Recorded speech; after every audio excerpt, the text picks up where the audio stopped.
안녕하세요. 저는 경기도에 살고 있는 올해 20대 중반 돌싱녀입니다. 주변에서는 저보고 아직 어린데 돌싱이냐고 놀라시는 분들이 많아요. 그럴 때마다 제 사정을 다 말할 수 없어 많이 답답했거든요. 그래서 오늘은 엄마가 자주 보시는 사연 채널에 남아 제 가슴속 얘기를 잠깐 털어놓으려고 합니다. 현재 저는 유통업 쪽 개인 사업을 하고 있습니다. 어렸을 때부터 부모님 사업하시는 모습을 보고 자라서인지 그 영향을 받아 20대 초반에 시작한 사업이 지금은 대박났어요. 저는 남들 다 가는 대학은 포기하고 일찌감치 일을 했거든요. 그래서 이혼할 때 또래들처럼 평범히 공부하고 연애도 많이 해볼 걸 후회도 됐어요. 다양한 사람을 좀 많이 만나보고 기왕이면 아주 늦게 결혼했다면 어땠을까 싶습니다. 친정 부모님께서 늦게 결혼하신 편이라 제가 늦둥이 외동딸이거든요. 아무래도 부모님이랑 비슷한 일을 하니까 일하다가 결혼 시기를 놓치면 어쩌지? 하는 그런 조바심에 이 결혼을 서둘렀던 것도 있습니다. 나 좋다는 사람과 결혼하면 됐지 하고 아니란 생각을 한 거죠. 전 남편은 30대 초반이고 평범한 회사원이었습니다. 무엇보다 결혼이 아무런 장애물 없이 성사된 건 시댁 어른들 성품이 좋아서였어요. 시월드도 일절 없고 제게 터치도 없으셨죠.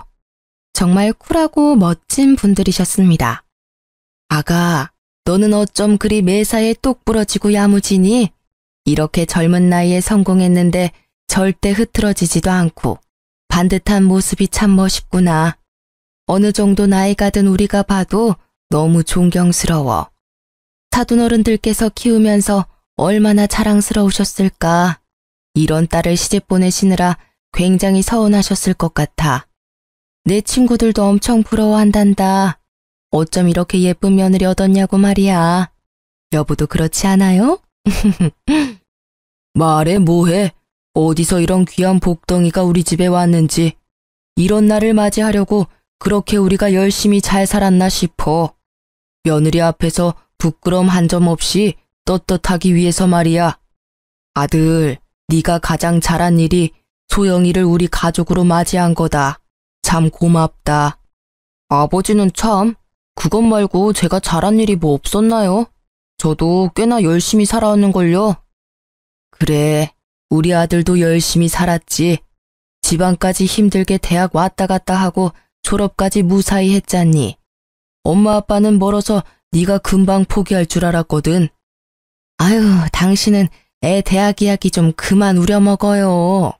우리 아들 또 얼굴 어두워지네. 근데 요즘 말하는 신여성이 꼭 소영이를 보고 하는 말 같아. 어떻게 남편한테 몸 만들어 오라고 집을 턱 해올 수가 있니? 신혼집을 알아보다가 마음에 드는 곳이 없어서요. 결국 제가 가지고 있던 아파트에 살자고 했거든요. 투자용이었는데 마침 결혼하는 시기가 맞아 떨어졌던 거죠.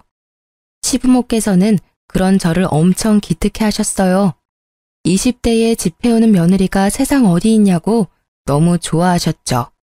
30대도 아니고 20대에 신혼집 해오는 며느리가 세상 어디 있니? 소영아, 정말 멋있다. 너한테 우리가 뭐든 다 해주고 싶어. 너 갖고 싶은 거나 필요한 거 있니? 원하는 거 다 말해보렴. 그래, 소영아. 부담 갖지 말고 말해줘. 이제 소영이도 우리 딸이잖아. 부탁할 게 있으면 언제든 말해다오. 아유, 우린 이제 너네 알콩달콩 예쁘게 살면 더는 소원이 없다. 아이, 저는 지금도 충분해요. 딱히 갖고 싶은 것도 없고 당장 필요한 것도 없어요. 정말 말씀만으로도 감사합니다. 에이, 편하게 말해보라니까. 그러면 나중에 혹시라도 남편이랑 싸우면 어머님, 아버님께서 제 편 들어주시겠어요? 저는 장남 반, 진심 반 시부모에게 말했죠. 그래, 약속하마. 당연히 토끼 같은 우리 며느리 편 들어줘야지. 혹여라도 내 아들이 널 힘들게 하거나 서운하게 하면 내게 꼭 말해라. 너 대신 혼내줄 테니. 나중에 정말 그 약속을 지켜주셨냐고요? 제 얘기 끝까지 들어보시면 아실 거예요. 시부모님이 어떤 분들인지요. 시부모의 말에 남편은 급속도로 얼굴이 어두워지더라고요. 평소에 남편은 자기 부모님이지만 시부모를 대하기 조금 어려워하는 경향이 보였어요. 들어보니 시부모는 명문대를 나왔고 남편이 꼭 같은 동문이기를 바라셨대요. 공부에 뜻이 없던 남편은 시부모께서 비싼 과외와 학원을 보내줘도 성적이 오르질 않았다네요. 결국 남편은 본가가 서울인데 지방까지 가서 대학을 다녔다고 해요. 그랬어도 시부모는 한 번도 질책한 적은 없으셨다 합니다. 하지만 남편은 그런 점이 오히려 더 숨막힌다고 말했었죠. 그런데 제가 더 숨막혔어요. 남편은 툭 하면 제게 "너는 대학 안 나왔잖아" 라는 말을 하며 결혼 생활 내내 자격지심을 부렸거든요. 그날도 마찬가지였죠. 하여튼 우리 어머니 아버지라지만 존경심이 1도 안 들어. 너도 보면 혼자 칭찬받는 거 은근히 즐기더라. 그럴 때 네가 너스레 좀 떨면서 남편 칭찬하면 좀 좋아? 집 하나 해왔다고 아주 어깨가 으스대는 꼴하고는. 아니 자기는 내가 뭘 했다고 말을 그런 식으로 해? 좋게 밥 먹고 와서는 왜 짜증을 내는지 모르겠다. 어머님 아버님께서 며느리 그 정도 칭찬도 못하실 일이야? 세상에 서로 미워하는 고부관계 천지야. 날 좋아해 주시고 예뻐해 주시니 얼마나 천운이야. 당신은 내가 시댁이랑 사이 좋은 게 싫어? 너 바보냐? 우리 부모님 대놓고는 못 그러시니 은근히 너 앞세워서 나 무시하시는 거잖아. 넌 그게 안 느껴져? 뭐? 무슨 말이야 그게. 내가 지방에 있는 대학 나오고 별 볼 일 없는 회사원이라서 아직도 실망이 큰 거지. 외동아들이 당신들처럼 명문대 나오고 그럴듯한 집안이랑 결혼할 줄 알았을 거야. 근데 겨우 작은 사업하는 여자애랑 결혼했으니 얼마나 속이 타겠어. 너 볼 거라고는 어쩌다 마련한 자가랑 어린 것뿐이잖아. 우리 부모님 앞에서는 너 칭찬하는 척 뒤에서 분명 호박씨 깔걸? 그니까 푼수처럼 너무 좋아하는 티 내지 말라고. 지방대 나왔다고 무시할 분들 전혀 아니시잖아. 당신 무섭다. 자격지심이 너무 심한 거 아니야? 어떻게 자기네 부모님을 그런 식으로 매도해? 그리고 뭐? 겨우 사업하는 어린 여자애라니. 날 여태껏 그렇게 생각해 온 거야? 난 어머님 아버님한테 따뜻함을 느꼈어. 나 칭찬해 주신다고 무조건 좋은 게 아니라 선한 분들이라는 걸 눈빛만 봐도 알겠다고. 근데 당신은 결혼하고 왜 이 모양이니? 예전엔 아니랬잖아. 자격지심? 뭘 알고 떠들어대. 하긴 대학도 안 나온 네가 뭘 알겠냐. 대학 문턱도 안 밟아본 네가 이해할 수 있는 부분이 아니겠지. 시댁 식구들을 만나고 오면 기본 일주일은 그렇게 냉전이었어요. 대학 안 나온 건 사실이니까 그 부분은 무시해도 뭐라 반박도 못하겠더라고요. 오히려 저는 결혼하고 1, 2년은 엄청 싸웠다는 부모님 말씀을 듣고 참아보려 했어요. 어쩌면 제가 놓치고 있는 남편의 상처가 있나 유심히 살폈죠. 처음에는 찾아서 보듬어주고 싶었거든요. 그땐 정말 사랑했으니까요. 그런데 남편이랑 자꾸 부딪히는 상황이 생길 때마다 그냥 포기하고 싶더라고요. 여보, 현관에 못 보던 운동화가 있네? 하여튼 눈썰미는 좋다니까. 새로 샀어. 30만 원 더 얹어서 리셀가로 겨우 구매했지. 내가 구한다고 얼마나 개고생했는지 몰라. 리셀가? 아니, 겉보기에는 그냥 평범한데? 저걸 30만 원이나 더 줘서 구매한 거야? 왜? 세상에 널린 게 운동화잖아. 왜긴 왜야. 널린 게 운동화지만 내 마음에 드는 건 그렇게 많지 않으니까 샀지. 뭐야 당신. 잔소리 하려면 그만둬. 각박한 세상에 내 유일한 취미이자 힐링이니까. 게다가 운동화로도 재테크 가능해. 나중에 나도 되팔면 오히려 이득이라고. 그치만 당신 전부 신지도 못하는 운동화를 너무 많이 사는 것 같아. 난 당신이 다시 되파는 것도 본 적이 없는걸? 신발이 신발장에도 가득하고 뜯지 않은 신발 박스도 집안 한가득 있잖아. 예쁘게 신고 다니면 내가 말도 안 해. 너무 많으니까 감당도 안 되잖아. 말이 나와서 말인데 당신 저축은 따로 하고 있는 거 맞아? 운동화뿐만 아니라 전자기기도 새로 나오면 구매하잖아. 우리 결혼했어. 아이도 언젠가 생길 텐데 이제 젊었을 때처럼 갖고 싶은 거, 사고 싶은 거 마냥 다 살 수 없잖아. 노후를 위해서라도 같이 돈 모아야지. 나 슬슬 걱정돼. 아이씨, 잔소리하지 말라니까. 야, 내가 너보다 살아도 훨씬 더 살았어. 덧없는 인생, 순간의 즐거움에 충실해야 한다고. 뭐 가는데 순서 있나? 내가 당장 내일 죽을 수 있는데 맘대로 사고 싶은 것도 하나 못 사? 하긴 네가 뭘 알겠어. 대학도 안 나오고 허구한 날 중고 사이트에서만 물건 살 줄 아는 네가 내 기쁨을 어떻게 알겠냐고. 아, 뭔 수준이 맞아야 대화를 하지. 뭐야, 그럼 뭐 나랑 수준이 안 맞다는 말이야? 말 다 했어? 야, 됐고. 나도 너 터치 안 할 테니까 돈 가지고 나 터치하지 마. 소비도 저축도 나 알아서 한다고. 남편은 언제나 전자제품이나 운동화 신상이 나오면 눈이 돌아갔어요. 그런 물건들은 오래 잘 쓸 수 있으니 처음엔 저도 신경 안 썼죠. 그런데 결혼하고 보니 남편은 하나 구매해서 오래 쓰는 게 아니라 있는 물건도 무리해서 할부로 구매하더군요. 생활용품이나 안 쓰는 물건들 중고로 사고 파는 저로서는 남편이 너무 이해가 안 갔죠. 전 진짜 돈을 투자해야 할 것 아니면 굳이 지갑을 열지 않았거든요. 그럴 때마다 자린고비라고 은근 놀리기까지 하는 남편이었어요.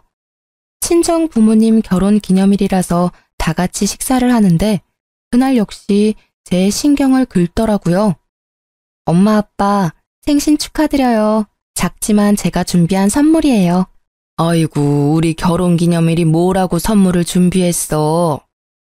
엄마 아빠가 결혼해서 내가 세상에 나온 거잖아. 나한테도 의미 있는 날이지. 그때 남편은 웃음이 터져 말했어요. 웬일로 돈 썼대? 또 중고로 샀냐? 남편의 그 말 한마디에 분위기는 순식간에 싸해졌죠. 중고로 사다니, 당신 지금 그게 무슨 말이야? 저는 애써 화를 참고 남편을 제지시켰지만 눈치가 없는 건지 일부러 그러는 건지 남편은 지 할 말 끝까지 다 하더라고요. 장인어른, 장모님, 제 말 좀 들어보세요. 남들은 이 사람 사업한다고 잘 사는 줄 아는데요. 겉만 번지르르 하지 생각보다 돈이 별로 없는지 엄청 돈을 아껴요. 집 사는데 다 쓴 건지 아님 저 몰래 어디 투자라도 하는 건지 모르겠어요.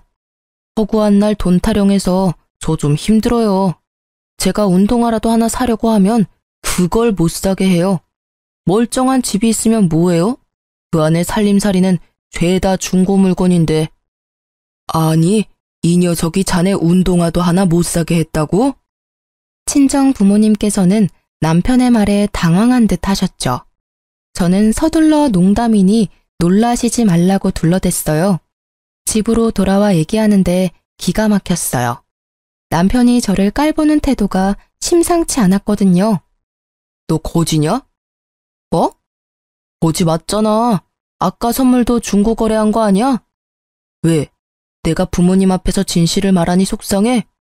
아니, 남편 시계 하나 사줄 돈 없으신 분이 왜 부모님 앞에선 여유 있는 척 하시냐고요? 자기 설마 그때 나한테 시계 사달라고 한 거 지금 내가 그거 안 사줬다고 이러는 거야?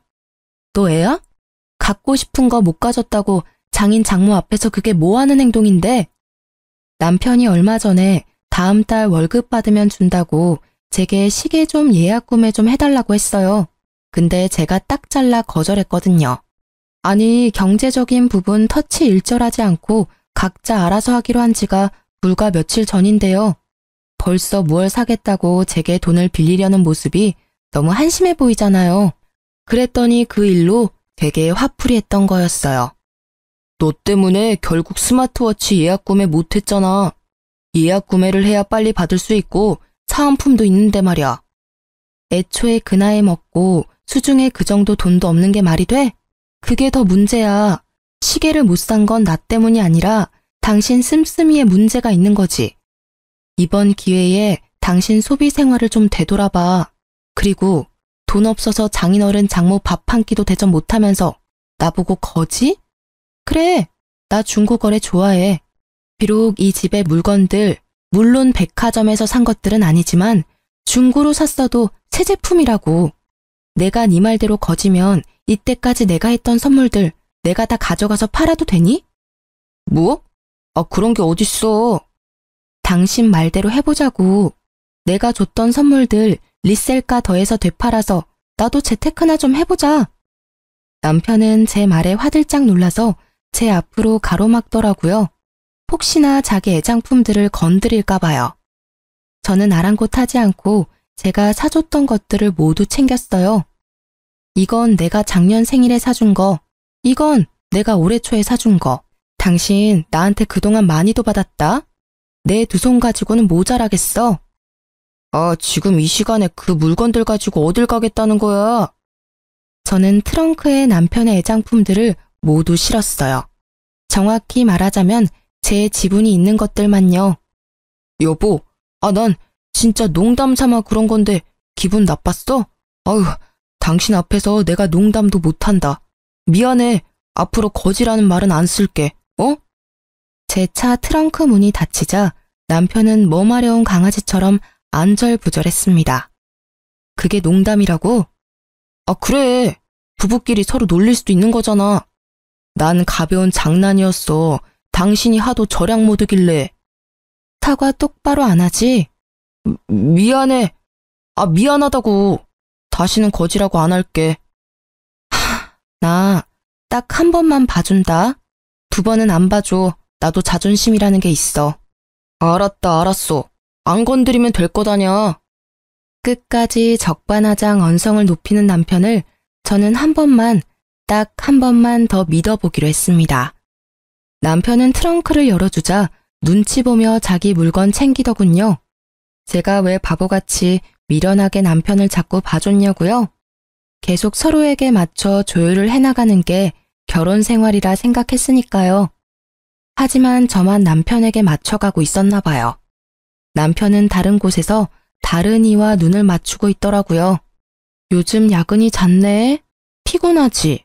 속상해. 당신 얼굴 너무 상했다. 일이 많네. 그 순간 초인종이 띵동 하고 울리더라고요. 아니, 시간이 몇 시인데 초인종이 울려? 내 거야. 배달시켰어. 배달시켰어? 배고팠어. 아유, 나한테 말하지. 내가 바로 밥 차려줄 수 있는데. 혹시 당신 나 피곤할까봐 말 안 한 거야? 밤에 먹었을 때 부담 없는 걸로 내가 준비해 줄 테니까 앞으로는 배고프면 꼭 말해요. 알았지? 남편은 야근이 점점 잦아지고요. 회사에서 종일 굶은 것도 아닐 텐데 밤마다 엄청 폭식을 했어요. 아니 여보, 먹는 건 좋은데 너무 먹는 거 아니야? 나 좀 걱정돼. 야, 언제는 배고프면 말하라며. 넌 진짜 이랬다 저랬다 하는 게 진짜 문제야. 아우 짜증나. 내가 밥도 눈치 보면서 먹어야 해? 아니, 내 말 뜻은 그런 게 아니라 당신 밤에 너무 많이 먹어. 회사에 요즘 무슨 일 있는 거야? 안 그래도 스트레스 받는데 그냥 잔소리 좀 하지 마. 나 조용히 좀 먹자. 제가 이상 행동을 하는 남편이 걱정되어 한마디 하면 남편은 잔소리하지 말라고 그렇게 성질을 있는 대로 다 냈죠. 먹는데도 남편 얼굴은 점점 더 야위어져 갔어요. 그땐 남편 건강이 너무 걱정스러워서 남편이 제게 화내는 것도 기분 나쁘지 않았어요. 성질 부리는 남편 뭐가 예쁘다고 보양식도 자주 해먹였죠. 심지어 보약도 지어줬습니다. 다행히 남편은 챙겨주는 만큼은 어느 정도 얼굴에 활기를 되찾았어요. 반면에 일은 일대로 몰아치고 남편은 남편대로 또 챙기느랴 제가 심하게 알아놓았죠. 여보, 미안해. 오늘만 저녁 알아서 먹을래? 그리고 너무 미안한데 나 죽 좀 배달시켜줘. 도저히 주문할 힘도 안 나. 알겠다, 알겠어. 미리 좀 말하지 그랬냐? 그럼 밖에서 먹고 들어왔을 텐데. 밥도 안 주면서 심부름 시키기는. 미안해, 부탁 좀 할게. 응? 골골거리는 제게 남편은 어디 아프냐고 물어보지도 않았어요. 저는 화낼 힘도 안 나서 그대로 약을 먹고 기절했죠. 일어나 보니 남편은 혼자 거실에서 치킨에 맥주를 마시고 있더라고요. 핸드폰 보면서 뭐가 그렇게 좋은지 해실거리면서요. 여보, 치킨 먹는 거야? 차라리 밥을 시켜 먹지. 걱정스러워 한마디 건넸는데 남편은 웃음기가 싹 사라지고 정색했어요. 어우, 징글징글해. 야, 너는 아픈 와중에도 잔소리하고 싶냐?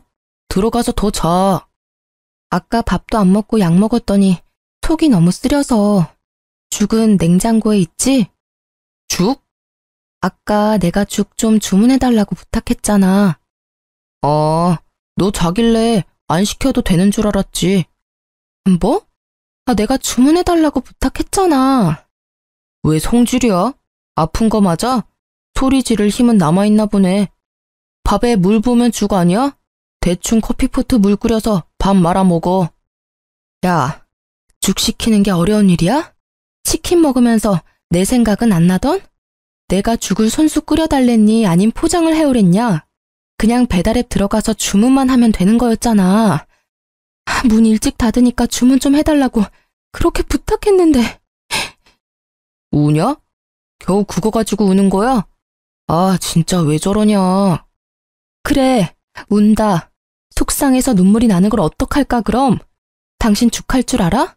모르잖아. 부인이 아프다는데 대충 물에 밥 말아 먹으라는 말을 어쩜 그렇게 쉽게 하니? 난 몰라. 당신이 죽 안 시켜줬으니까 나 편의점 죽이라도 사다 줘. 진짜 귀찮게 하네. 귀찮다고? 엘리베이터만 타고 내려가면 바로 있는 상가 편의점도 못 가겠어? 아, 진짜 서운하다. 당신 아픈데 내가 이렇게 무심했어 봐. 아마 난리 났겠지. 또 안 사면 뭘 얼마나 들들 볶으려고 그래? 사올게. 사온다고. 남편은 우는 절 보고 입이 삐죽 나와서는 문을 쾅 닫고 나갔습니다. 보니까 열받아서 나간다고 전화랑 지갑 다 두고 갔더라고요. 저는 일부러 그러는 건지 정말 한숨만 나왔어요. 정이 뚝 떨어졌죠. 지갑을 챙겨서 남편에게 가려는데 남편 전화 톡 알람이 뜨더라고요. 평소 같으면 안 봤을 텐데 아까 남편이 해실거리는 모습이 떠올라서 슬쩍 봤어요. 뭐야, 밥도 안 차려주고 심부름을 시켜? 지가 상전이야? 당신 부인 정말 웃긴다. 불쌍한 우리 자기, 내가 보듬어주고 싶다. 한여름이었는데 그 톡을 보자 온몸이 바들바들 떨리더라고요. 의심할 여지도 없이 바람 피우는 듯한 문자였지만 저는 다시 전화와 문자 내역을 살폈어요. 남편이 전자기기를 좋아한다고 했었잖아요. 스마트폰도 몇 개 가지고 있었는데 자세히 보니 원래 쓰는 전화가 아니더라고요. 뭘 이렇게 대놓고 바람피는 걸 들키지 했는데 나름 세컨드폰까지 따로 쓰고 있었던 거예요. 저는 다시 없는 기회라 생각하고 열심히 내역들을 제 전화로 찍었어요. 아파서 머리가 핑핑 도는 와중에도 정신력을 붙잡으며 바람피는 증거를 수집했죠. 그동안 남편이 야유어 간 것도 체력이 없었던 것도 다 밖에서 바람피고 딴짓하느라 그런 거였더라고요. 피가 거꾸로 솟는 기분이었어요. 상간녀랑 재미 보는지도 모르고 제 손으로 남편 보양식도 해먹이고 보약도 해먹였으니까요. 더 열받는 건 바람피는 남자는 보통 본인이 찔려서 조강지처한테 과하게 잘해준다고 하잖아요. 저희 남편은 전혀 그런 게 없었거든요.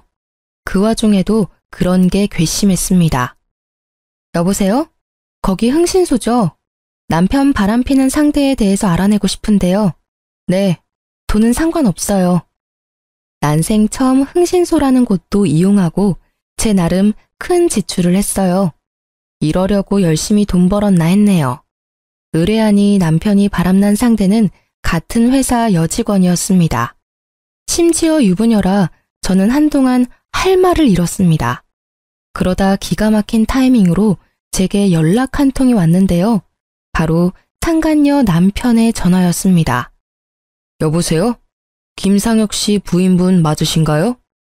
네, 그런데요. 저 그때 한번 뵌 적 있는데요. 상혁이 회사 동료 땡땡땡입니다. 제가 누군지 잘 기억은 안 나는데요. 안녕하세요. 어쩐 일이시죠? 다름이 아니라 놀랍게도 남편은 자기 친한 동료의 부인과 바람이 난 거였어요. 저와도 인사를 한번 했던 동료분이시더라고요. 상간녀와 제 남편이 참 대담하고 짐승 같은 게요. 같은 회사 바로 옆에서 그분 바보 만들고 바람을 핀 거잖아요. 상간녀의 남편은 저보다 더 비참했을 거라 생각 들더군요. 바람 피는 걸 저보다 일찍이 한 그분은 증거를 많이 수집했어서 저에게 공유해 주셨어요. 되짚어보니 저희 결혼식에 부부로 참석했었던 기억이 나더라고요. 도대체 이것들이 언제부터였는지 부하가 치밀어 오르더라고요. 곧 상간녀와 남편이 여행 간다는 정보를 알게 되어 저는 상간녀의 남편과 같이 현장을 덮치기로 했어요. 시부의 환갑 여행을 남편이 일 때문에 못 간다고 제게 부탁했었는데 상간녀랑 여행 가는 것도 그 날짜였습니다. 저는 화가 났지만 그래도 인간으로서 마지막 기회를 준다 생각하고 남편에게 물었죠. 이미 뭘 해도 저랑은 끝이었지만 자기 부모에게 못 볼 걸 보여줄지 말지를 결정하는 거였죠. 진짜 환갑 여행 나랑 어머님 아버님만 가? 당신은 진짜 못 가는 거 맞아? 꼭 회사에서 그날 자기가 필요하대? 아니, 한 번뿐인 행사인데 말이야. 웬만하면 미루고 당신도 같이 가면 안 되는 거냐고. 야, 너가 모시고 가기로 했잖아. 이미 예전에 상이 끝난 걸 뭘 또 물어? 아니, 난 혹시나 해서. 나 진짜 못 가. 그날 엄청 중요한 출장이라고. 내 인생이 걸린 날이야. 가만 보니 당신 우리 부모님 앞에서 아양 떨 때는 언제고 막상 시부모랑 셋이 여행 가려니까 아주 앞이 캄캄하지? 그래, 인생이 걸렸겠지. 아, 바쁜 자기 대신 시부모 모시고 여행 가는 부인한테 당신은 그게 지금 할 소리야? 죽어도 고맙다는 말은 빈말이라도 절대 안 하지? 저거 봐. 내가 너 생색 낼 줄 알았다. 너 이렇게 두 얼굴인 거 우리 부모님이 아시면 아주 깜짝 놀라실걸? 어쩜 우리 부모님 앞에서만 착하고 바른 며느리 이미지 메이킹을 잘해놨는지. 너도 참 대단하다 대단해. 신랑 출장 가는데 앞길 막으면서 징징거리지 마. 그래? 그렇단 말이지. 알겠어. 뭐 어머님 아버님은 내가 모셔야지. 남편은 그날이 자기 인생에서 너무 중요한 날이라며 한사코 안 된다고 거절하더군요. 결국 저는 시부모에게 연락했어요. 전화로는 다 설명도 못해서 뵙고 말씀드릴 게 있다고 했죠. 제 심상치 않은 분위기를 어떻게 또 느끼셨는지 시부모께서는 긴장 상태셨어요. 아가, 무슨 일이 있니? 얼굴에 수심이 가득하다. 혹시 네 남편이 무슨 사고라도 친 거니? 시부모께서 다정하게 물어오자 저는 그만 그동안 서름이 한꺼번에 터졌습니다. 어머님, 아버님, 저 어떡해요? 정말 억울해요. 너무 화가 나요. 자초지종 시부모께 남편이 그동안 저를 대했던 행실과 바람 피우는 것까지 얘기하니 시부모께서는 펄쩍펄쩍 뛰시더라고요. 여행도 다 취소하시고는 본인 아들 괘씸하다고 현장을 같이 덮치자 하시더라고요. 낳기는 내가 낳았지만 정말 난 그런 쓰레기로 키운 적 없단다. 바르게 키우려고 노력했는데 어떻게 짐승보다 못한 짓을. 어쩜 좋니 소영아. 미안하다. 어휴, 내 자식이지만 검디검은 저 속내를 모르겠다. 참 소영이 네 앞에서 면목이 없구나. 너 이런 일을 당하게 해서 우리가 너무 미안하단다. 이미 저 자식은 돌이킬 수 없는 강을 건넜으니 이혼은 막을 수도 없고 기왕 이렇게 됐으니 여보, 소영이 속이라도 풀리게 우리가 도와줍시다. 그렇게 시부의 환갑날 시부모와 함께 저는 남편이 바람을 피우는 현장을 덮쳤어요. 호텔방 문을 상간녀가 열었는데 아무렇지 않게 들어오라고 하더군요. 들어오세요. 샤워 가운을 입고서 전혀 당황하지도 않는 상간녀의 태도에 저와 시부모는 기가 차서 어떤 말도 못했어요. 저는 말 대신 그 모습을 사진에 담았죠. 미쳤어요? 지금 뭐 하는 거예요? 뭘 찍는 거냐고요? 뭐 하긴요. 당신 그 더러운 추태를 증거로 남기는 거죠. 증거? 웃겨라 정말. 누가 눈 하나 깜빡한다고 협박이야. 원래부터 저 사람 제 남자였어요. 어머님, 아버님 모르셨겠지만 제가 먼저였다고요. 제가 이제 두 분 모실 테니까 이 어린 기집의 말에 이제 휘둘리지 마세요. 상간녀는 본인이 비련의 여주인공이라도 된 듯 굴었습니다. 시어머니께서는 더 이상 못 들으시겠는지 베개를 들고 상간녀를 이리저리 때리셨죠. 이게 무슨 짓이세요? 말로 하세요, 말로. 이 못된 것, 뭘 말로 해? 너같이 가정 파탄내는 것들은 말로 해서는 안 돼. 어디 감히 우리 귀한 소영이를 함부로 말해? 이 천하의 죽일년, 이 천한 것. 그때 화장실에서 콧노래를 부르며 나온 남편은 저와 시부모를 발견하고는 그대로 주저앉더군요. 다들 여기 어떻게?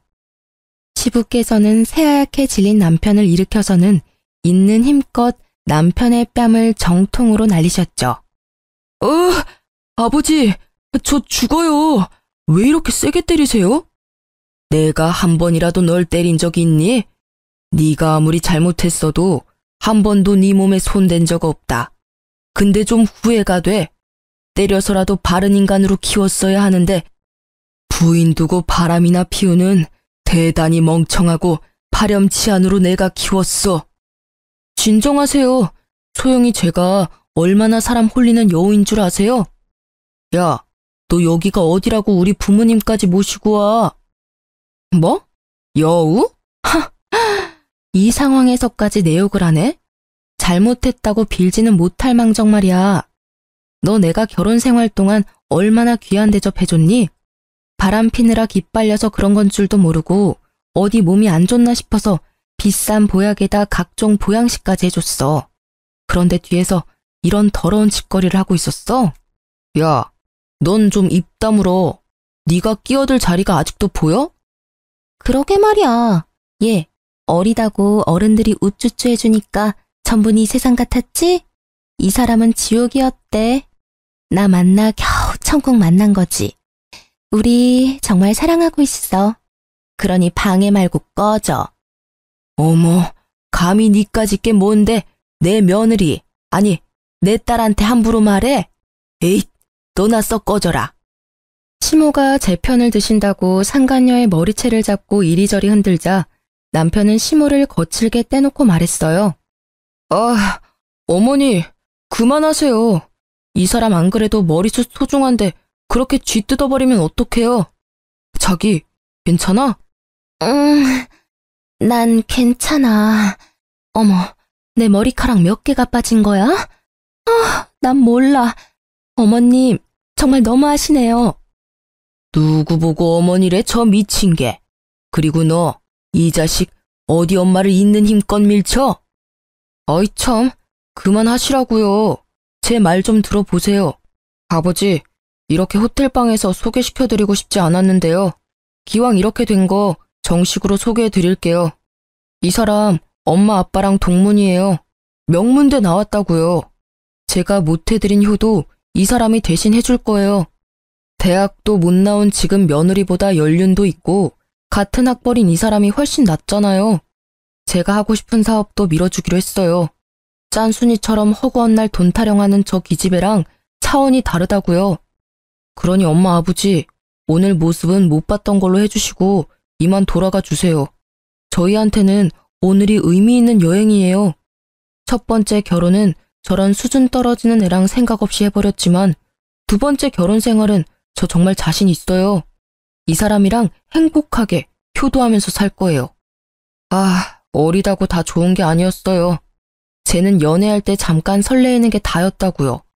반면에 이 사람은 나보다 나이도 많고 진짜 사람이 진국이에요. 남편은 제 말은 싸그리 무시하고 시부모에게 상간녀를 소개하더군요. 그러자 시부는 뭔가 결심한 듯 말하셨어요. 저런 천하의 쓰레기를 다 봤나? 고쳐 쓰지도 못해 저런 놈은. 소영아, 이만 가자. 저것들이 하는 개소리 이제 더 들을 필요도 없다. 아이, 아버지, 진짜 아프다고요. 운동을 성실히 하는 시부가 거칠게 남편 뺨을 날리자 남편이 나가 떨어졌는데요. 상간녀는 제 남편 말고 다른 곳으로 뛰어가더군요. 자기! 드디어 문 밖에서 기다리고 있던 상간녀 남편이 들어왔죠. 상간녀는 개거품을 물며 바닥에 주저앉았습니다. 어머, 여보, 여길 어떡해? 너희 진짜 가지가지한다. 상간녀는 무릎을 꿇고 지 남편에게 싹싹 빌고요. 친구에게 몹쓸 짓을 걸린 제 남편은 양심은 있는지 고개를 떨궜죠. 네가 어떻게 여기에? 상간녀의 남편은 그 둘을 싸늘한 눈빛으로 바라보다 말했어요. 착각하지 마. 내 와이프 돈 없어. 그리고 저 사람 너 안 사랑해. 바람 피는 사람이 한두 명이 아니거든. 여보, 어디까지 아는 거야? 다 아니야. 오해라고. 전현이 여기로 데리고 온 거야? 그런 거야? 야! 저에게 달려들려는 상간녀의 몸을 잡고 그 사람은 말했어요. 내가 알려줬어. 내가 여기 불렀고. 각오해. 내가 언제부터 알았을 것 같아? 어디까지 알 것 같니? 자기 남편의 말에 상간녀는 부르르 몸을 떨며 흐느끼더군요. 야, 잠깐이나마 동료를 떠나서 친구라고 생각했어. 근데 어떻게 내 부인이랑 이런 짓을 벌여? 미안하다. 하지만 우리 정말 사랑하고 있어. 네가 물러나줘. 곧 다 정리하고 이 사람이랑 합칠 거야. 미안하다는 말은 나 말고도 여기 계신 네 가족분들한테 해야 하는 것 아냐? 사죄도 모자랄 판에 어디 불륜녀한테 고백을 하고 있어. 이 여자가 널 사랑해? 하하, 웃긴다. 너 얘가 만나는 사람이 몇 명인 줄 알고 그런 섣부른 판단을 하냐? 야, 착각하지 마. 넌 쓰레기들 중 하나일 뿐이니까. 혹시 저 여자가 너한테 돈 얘기했니? 저 사람 땡전 한 푼 없어. 빈털털이라고. 모자란 너 사업해줄 돈도 없고 사랑하는 남자만 여럿이니까 착각 말라고. 아니야, 그럴 리가 없어. 자기야, 나 사랑한다며. 사랑해서 다 해주고 싶다며. 이 자식이 거짓말하는 거지? 남편이 상간녀의 남편을 밀치자 상간녀는 눈을 희번뜩하며 남편의 멱살을 잡고 흔들어대더군요. 이 자식이? 어디 내 남편 몸에 손대? 야, 너랑 급이 달라 내 남편은. 아니야, 아니라고. 자기, 나 사랑한다며. 미친놈, 사랑 이러고 있다. 상간녀의 돌변한 태도에 남편은 현실 부정을 하며 울부짖더라고요. 더러웠지만 지한테는 진짜 찐 사랑이었나 봐요. 시부모는 못 볼 꼴을 봤다며 한탄을 하셨죠. 내가 오래 살다 보니 별꼴을 다 본다. 아니 저런 미치갱이들을 다 봤나? 그렇게 대환장 사건은 마무리가 되었고 며칠 뒤 시모가 연락이 왔는데요. 소영아, 우리가 네 편 들어준다 한 거 기억나지? 변호사 연락처다. 너한테 내일 전화 올 거야. 우리가 수임료 다 줬고 변호사랑 충분히 상담해보고 너 하고 싶은 대로 하면 돼. 우리는 일절 신경 쓰지 말고 말이다. 어머니, 이렇게까지 안 도와주셔도 돼요. 저는 죄송한 마음에 그냥 깔끔히 제가 이혼 준비한다고 말했지만 시부모는 안 된다고 하셨죠. 네가 받은 상처 평생 기억날 거야. 시간이 무뎌지면 좀 괜찮겠지. 하지만 어느 날 갑자기 기억이 떠올라 괴로울 거야. 그런 죄를 지었는데 우리가 어찌 편하게 있겠니? 우리가 다 해주고 싶어서 도와주는 거니까 이기적이라서 미안하지만 소영이 네가 우리 도움 좀 받아주렴. 착한 며느리한테 지울 수 없는 죄를 지어 우리가 마음이 너무 괴로워서 그래.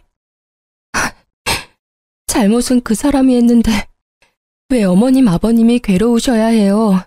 저는 정말이지 그게 너무 화가 나요. 아이고, 우리 착한 며느리 어쩜 좋니? 저와 시부모는 부둥켜 안고 한참을 울었네요. 겨우 맘을 추스리고 시부모와 얘기하고 있었는데요. 눈치 없이 남편이 시댁에 찾아와서는 제 바지가랑이를 잡고 매달렸어요. 여보, 이럴 때일수록 조강지처가 있어야 해. 지금 이거 금방 지나가는 시련일 뿐이야. 그렇죠, 아버지 어머니?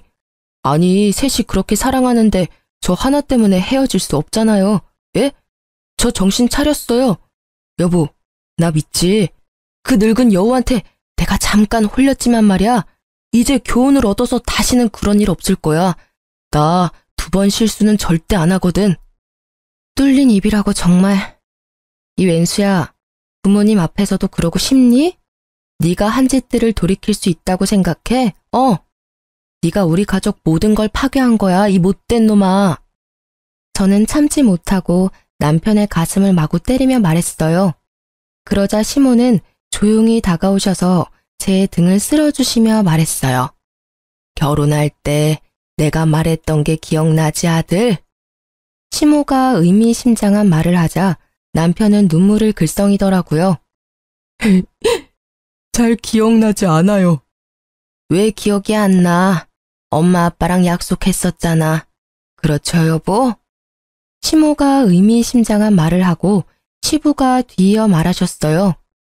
결혼 생활에 만에 하나라도 허튼 짓 하면 네가 가진 것들 누리는 것들 이제 없을 거라고 말했잖니. 이 집에 네 것은 이제 없다. 남편의 외도를 알고 나서 시부와 시모는 제일 먼저 남편이 결혼 전 모아놓은 한정판 운동화와 전자기기들을 사람 불러서 다 폐기 처분하셨어요. 시부의 말에 홀린 사람처럼 방으로 달려간 남편은 미친 사람처럼 마구 소리 지르더라고요. 지 목숨 같던 애장품들 없다고 철없이 울면서요. 왜 내 물건에 손대요, 왜? 아버지가 뭔데? 엄마가 뭔데? 이씨, 그게 다 얼마짜린데? 얼마나 내가 힘들게 모은 건데? 이 자식아, 내 집안에 있는 것들 모두 내 것인데 네 물건이 어딨냐? 아버지, 어머니. 이놈아, 네가 아직도 잘못 알아들었구나. 이 집에 네게 더 이상 없단다. 물건도 사람도 말이야. 즉 더 이상 네 부모도 여기 없는 거야. 엄마, 뭐라는 거예요 지금? 내 집에서 썩 나가. 제가 잘못했어요. 죽을 죄를 지었어요. 그러지 마세요. 여보, 내가 진짜 잘못했어. 여보가 하라는 대로 살게. 앞으로 여보 말 충성하면서 살게.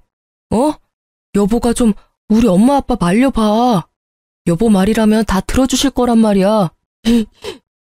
미안하지만 역겨우니까 여보라고 부르지 말아줄래? 어머님 아버님 뜻이 그런데 내가 뭘 어쩌겠니. 맨날 나보고 아양 떤다고 뭐라 하더니. 울며 불며 질척거리는 남편을 시모와 시부는 호적에서 팔 거라며 그대로 집 밖으로 쫓아냈습니다.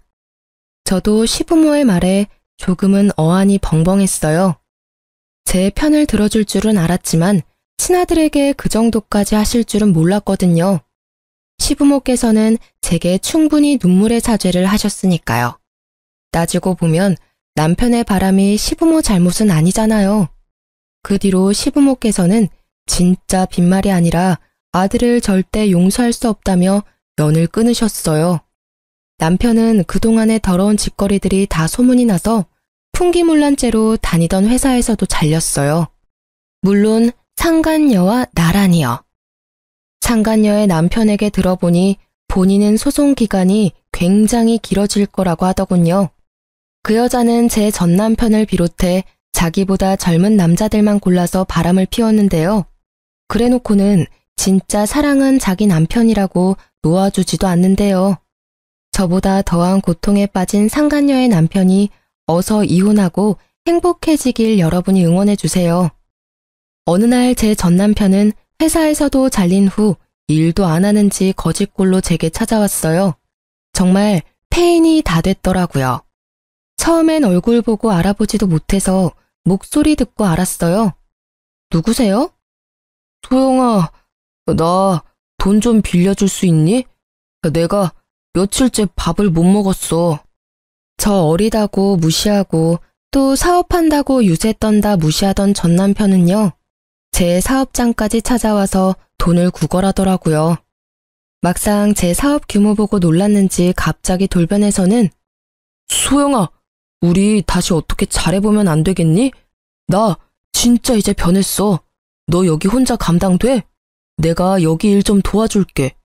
그럼 예전처럼 다시 엄마 아빠랑 나도 사이 좋아지고 서로 좋은 일 아니겠어?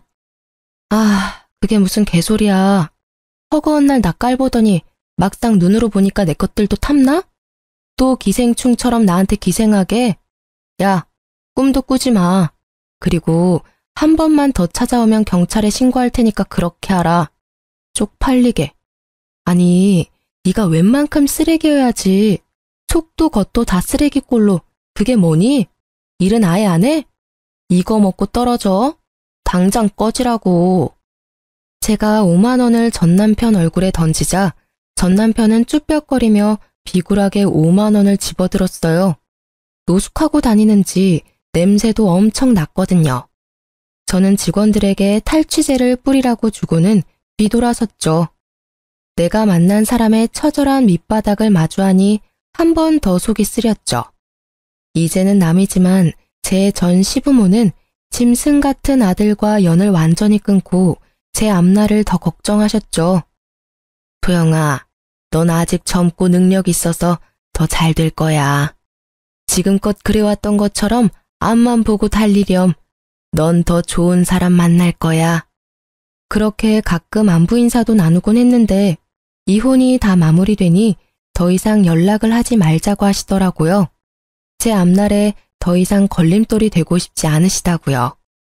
저 참 많이 울었어요. 이혼했으니 어쩔 수 없이 그게 순리인 건데 말이죠. 제가 그 전에 못해줬던 신혼집 대신이라고 사무실도 하나 제 이름으로 계약해 주셨어요. 그리고 또 전 남편이 찾아올까봐 걱정도 되셨나 봐요. 제가 사업이 잘 되기는 했어도 사무실은 가격 때문에 좀 외진 곳에 있었는데요. 좋은 시부모님 덕분에 땅값 걱정 없이 월세 걱정 없이 지금 좋은 곳에서 제 사업 열심히 번영시키고 있어요. 일하느라 바쁘게 살아서 이혼 후에 큰 후유증은 안 남았네요. 돌이켜보면 결혼 생활 내내 좋았던 건 전부 시부모님이랑 함께한 기억이더라고요. 전 남편은 제 기억 속 평생 원수이겠지만 그 원수 덕에 귀인을 또 만난 거라 참 복잡 미묘해요. 전 남편은 술에 의존하고 살고 있다던데 그놈은 정말 더 큰 벌 받아야 해요. 자기 가정 파탄내고 남의 가정까지 파탄냈으니까요. 상간녀는 얽힌 집안만 몇 개라 소송으로 알거지가 됐다는 소문을 마지막으로 들었습니다. 제발 끼리끼리 붙어먹고 착한 사람들 피해주지 않고 살기를 바래요. 제 긴 사연을 같이 들어주셔서 감사합니다.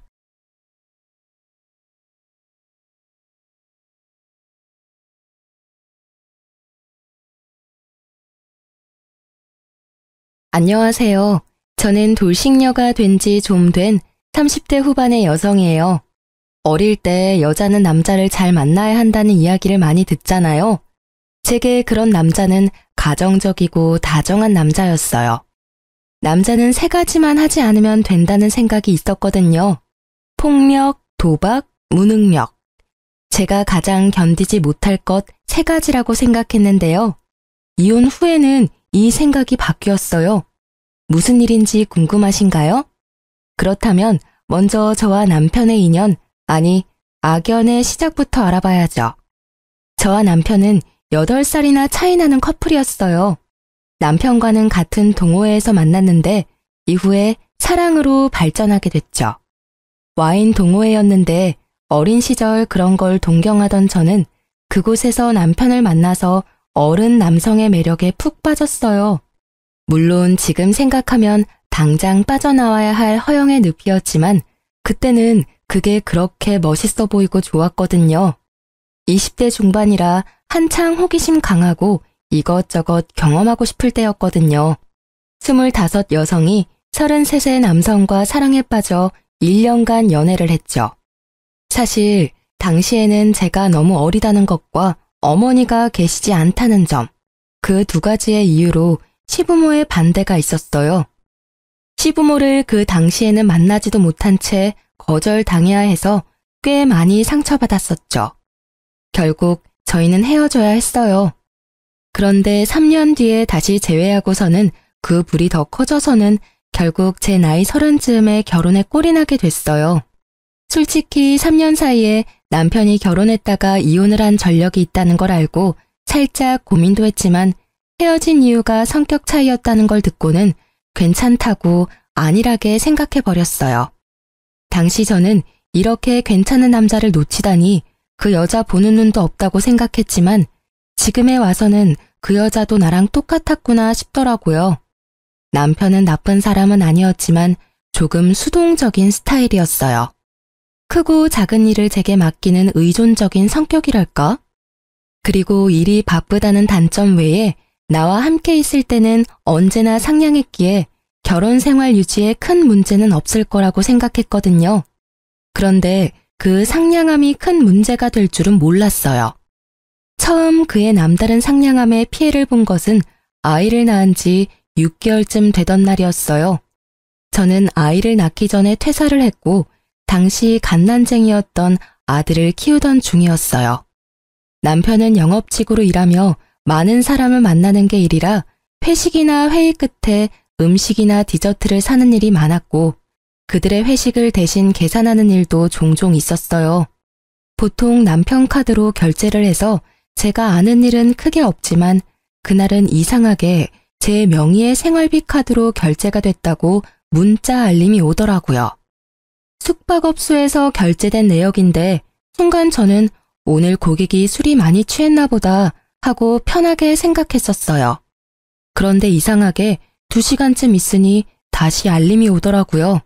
보니까 카드 내역이 취소가 됐다는 내용이었어요. 이상하다는 생각을 하고 있는데 바로 남편 전화로 전화가 오더라고요. 응, 오빠. 자기야. 내가 생활비 카드를 잘못 써서 내역이 갔을 거야. 내가 알아서 취소했으니까 신경 쓰지 말라고 전화했어. 고객이 술이 너무 취해서 모텔을 잡아줬는데 남의 지갑에 손대기 좀 뭐해서 내 카드로 쓴다는 게 생활비 카드였어. 에휴, 그런데 취소해도 되는 거야? 그 사람 아직도 자고 있는 거 아니야? 중간에 깨서 자기 카드로 결제하라며 카드를 들이밀길래 나도 내가 낸 카드값 환불했지. 우리 아들 장난감 하나라도 더 사주려면 아껴야지. 안 그래? 근데 그 사람은 무슨 술을 그렇게 마셨대? 오빠는 많이 안 마셨어? 난 멀쩡해. 이제 곧 들어갈 거니까 좀만 기다려. 그렇게 평소와 다름없는 대화였지만 저는 이상하게도 찝찝한 기분을 지울 수가 없었어요. 보통 때의 남편이라면 영업에 쓰는 돈은 아깝지 않다고 말했을 테니까요. 제가 항상 그런 돈은 안 쓰면 안 되냐고 물어보면 그걸 해줌으로써 일을 따낼 수 있으면 더 큰 이익이라고 하곤 했죠. 게다가 수상한 정황은 그것만이 아니었어요.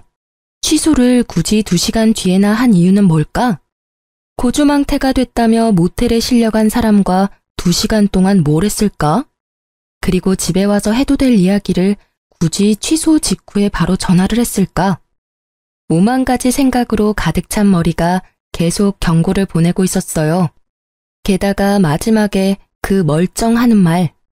항상 고객과 술을 마시면 어느 정도 취해서 들어오는데 그날은 고객이 고주망태가 됐는데도 정작 본인은 취한 기운이 전혀 없었어요.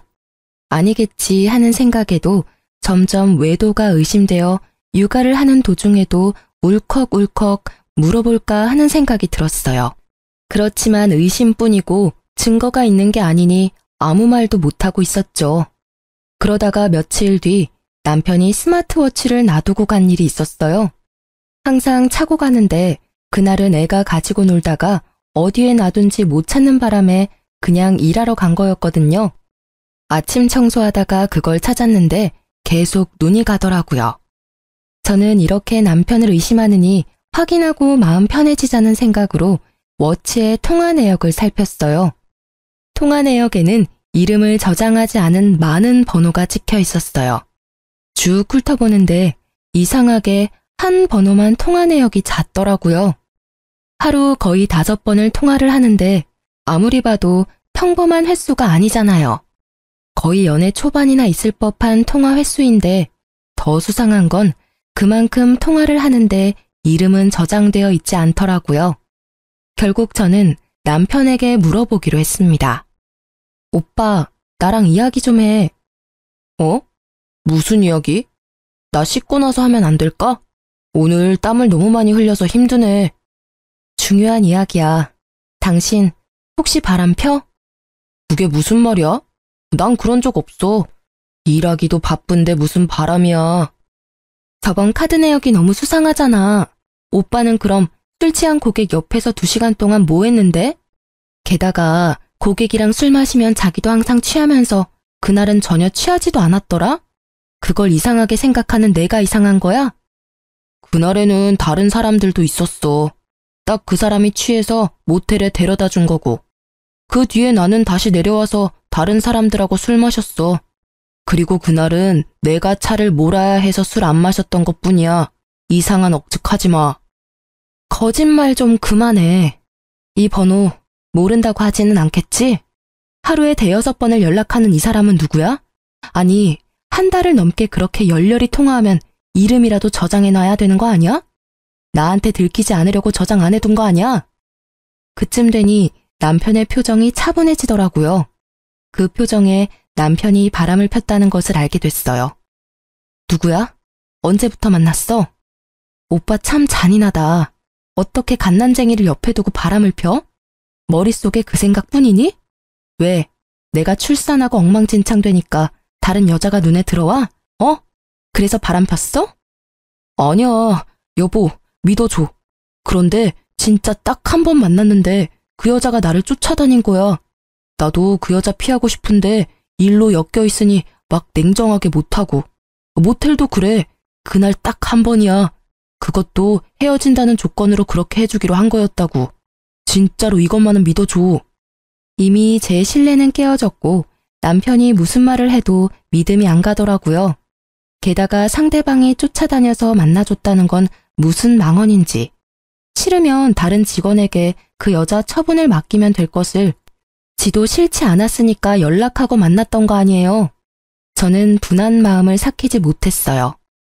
그리고 다음날 예정되어 있던 시댁과의 식사 자리에 참석을 해서는 시부모에게 남편의 바람 사실을 알렸어요. 물론 곧 후회했지만요.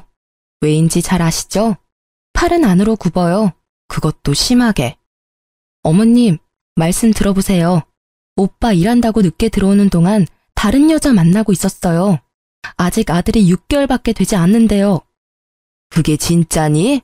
우리 애가 다른 여자 만나고 다니는 걸 네가 직접 봤어? 그런 부적절한 행위를 하는 걸 직접 눈으로 본 거야?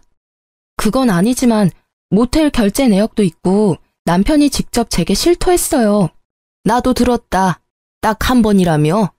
그것도 앞으로 그러지 않는다는 조건으로 한 번이라는데 넌 그것도 이해를 못 해주니? 지금 뭐가 문제야? 애가 네 옆으로 돌아왔으면 다 되는 일 아니니? 그럼 너는 얘가 바람펴서 이혼이라도 하겠다는 거니? 내가 보기에 너 약간 의부증 있는 것 같아. 무슨 망상으로 내 자식 망치려는 거야? 이 좁은 동네에서 소문이라도 나면 네가 책임질 거야? 의부증이라뇨. 이미 오빠가 다 이야기했다고요. 바람을 핀 건 오빠인데 지금 왜 제가 여기서 혼나고 있는 거죠? 아무리 팔이 안으로 굽는데도 이건 아니죠. 잘못한 일은 잘못했다고 해야 일이 바로 잡히는 게 기본 상식이잖아요. 그러면서 저한테 엄마 없이 자랐다고 무시하셨던 거예요? 어머님 아들을 좀 보세요. 얼마나 곱게 자랐으면 이렇게 작은 아들을 두고 다른 여자랑 바람을 펴요. 시모와 저의 언쟁이 커지자 결국 남편과 시부가 저희를 뜯어 말렸어요. 그러면서 집으로 돌아가는 차 안에서 남편이 제게 말하더라고요. 정말 미안해. 내가 어떻게 하면 당신이 나를 용서해 줄까? 내가 할 수 있는 건 뭐든지 할게. 응? 남편은 용서를 구하고 있었고 저는 이 당시만 해도 이혼을 생각할 만큼 경제적으로 좋은 상황은 아니었어요. 그래서 결국 조건을 걸고 용서를 하기로 했어요. 오빠가 내 요구에 응하면 우리 아들을 봐서라도 한 번은 용서해 줄게. 그래, 그게 뭔데? 내가 다 할게. 일단 그 여자 먼저 정리하고 당분간 폰에 위치 추적 앱 깔아놔. 내가 언제 어디든 오빠 어디서 뭐 하는지 확인할 수 있게. 그리고 앞으로 뭘 하든 평소 루틴과 다르면 실시간으로 연락하고 전화할 때는 영상통화로 해. 알았어. 그렇게 할게. 걱정하지 마. 나 진짜로 이번 한 번뿐이었어. 그러니까 앞으로 그런 실수는 안 할 거야. 언제든 자기 원하면 영상통화해. 영업 중이라도 달려가서 받을 테니까. 너무도 흔쾌히 받아들이는 남편의 모습이 영 찝찝했지만 그 뒤로 제가 한 말을 철저히 지키는 남편을 보며 정말로 그것뿐이었나 하는 생각이 들었어요. 물론 그건 저의 착각이었지만요. 남편은 외도가 들킨 다음부터 저에게 더 잘해주기 시작했어요. 제가 냉정하게 대할수록 더 살갑게 대하더라고요. 저의 앙금도 살짝 가라앉기 시작했을 때쯤에는 깜짝 선물도 해줬어요. 자기야, 잠깐 눈 좀 감아봐. 갑자기 눈은 왜? 아니, 진짜 감아봐. 어서. 눈을 감은 내 손을 끌어당긴 남편이 제 손 위에 무언가 얹어줬어요. 눈을 뜨니 작은 상자가 있더라고요. 이게 뭐야? 짜잔. 예쁘지? 이거 엄청 비싼 다이아 반지야. 자기 고생시키는데 미안한 마음이 들어서 이번 특별 보너스랑 적금 조금 합쳐서 샀어. 남편은 그렇게 말하며 제 손가락에 반지를 끼워주더라고요. 그 반짝거리는 영롱거림이 어찌나 아름답던지 제 눈을 멀게 만들 뻔했어요. 너무 예쁘다. 비싸지는 않았어? 뭐 1,000만 원쯤 되긴 했는데 자, 여기 보증서 잘 넣어둬. 저는 남편의 모습에 이제 진짜로 남편이 반성을 하고 있다고 받아들였어요. 왜 외도를 들키면 적반하장으로 나오는 사람이 많은데 남편은 제게 더 잘해주고 있었으니까요. 그래서 마음의 경계를 살짝 허물었어요.